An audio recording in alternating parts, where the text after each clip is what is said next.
Selamat siang untuk kita semua. Baik, hari ini kita akan mempelajari tentang fungsi permintaan dan penawaran. Sebelum kita mulai materi kita hari ini, saya akan memperkenalkan.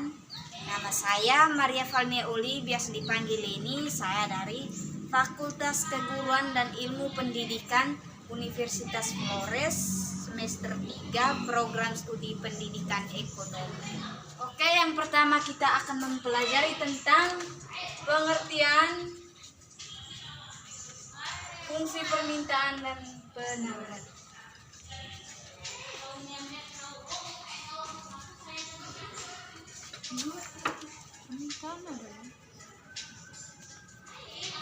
Oke, yang pertama fungsi permintaan.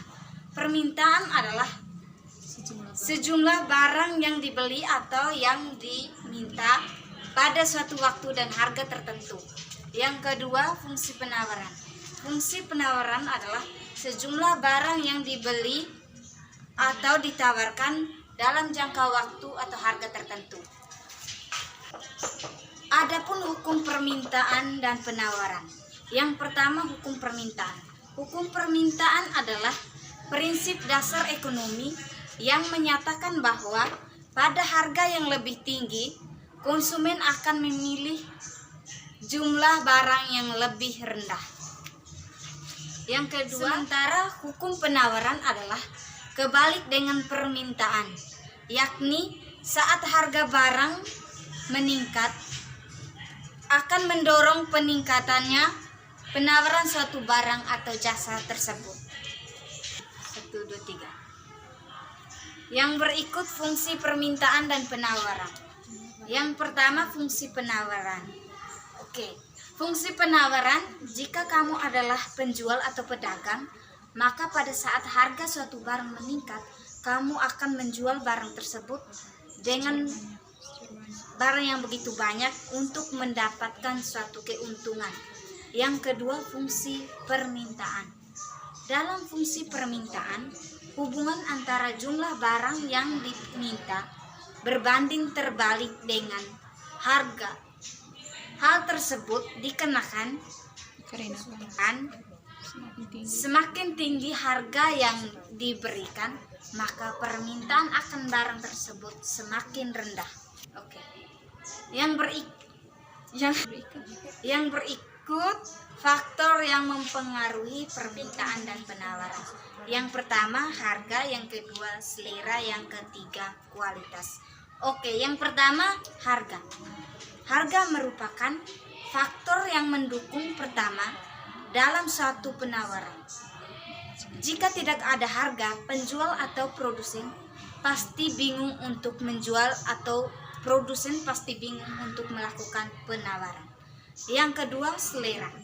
Jika suatu produk sesuai dengan selera atau kebiasaan konsumen, maka permintaan terhadap suatu barang atau produk itu akan meningkat. Yang ketiga, kualitas. Ketika kita ingin membeli suatu barang, pasti kita akan melihat yang pertama kualitasnya. Jika kualitas barang tersebut bagus, maka kita akan membeli barang. Yang berikut kita lanjut ke contoh soal ya. Oke, diketahui P1 sama dengan 40.000. P2 sama dengan 60.000. Q1 100, Q2-nya 200. Rumusnya P kurang P1 per P2 kurang P1 sama dengan Q kurang Q1 per Q2 kurang Q1. Oke, penyelesaiannya P sama dengan P kurang P1-nya sama dengan 40.000. Maka di P1 kita tulis 40.000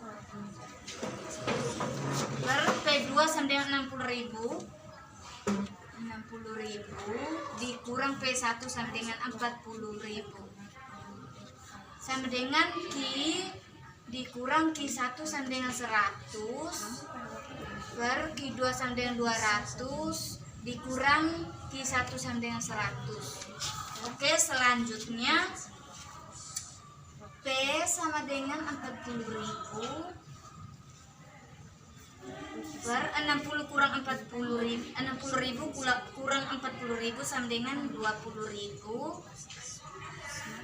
sama dengan Q kurang 100 per 200 kurang 100 sama dengan 100. Langkah berikutnya kita kali silang. Oke, sama dengan 100 dikali P kurang 40.000 sama dengan 20.000 dikali Q kurang 100 sama dengan 100 P kurang 100 kali P sama dengan 100 P dikurang 100 kali 40.000 4 juta sama dengan 20.000 kali Q sama dengan 20.000 Q dikurang 20.000 kali 100 2 juta Ibu. sama dengan 2 juta. Langkah berikutnya 100 P sama dengan kita pindah ruas dari kiri ke kanan, maka tandanya berubah. Yang pertama 20.000 Q kurang 2 juta ditambah ya, karena di sini negatif makanya pindah ruas tandanya menjadi positif, jadi 4 juta. 100 P sama dengan 20.000 Q dikurang 2.000 ditambah 2 juta ditambah 4 juta, negatif ditambah positif, hasilnya negatif 2 juta.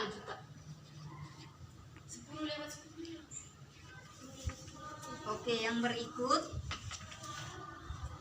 20.000 Q dikurang 2 juta dibagi 100 P sama dengan 20.000 dibagi 100.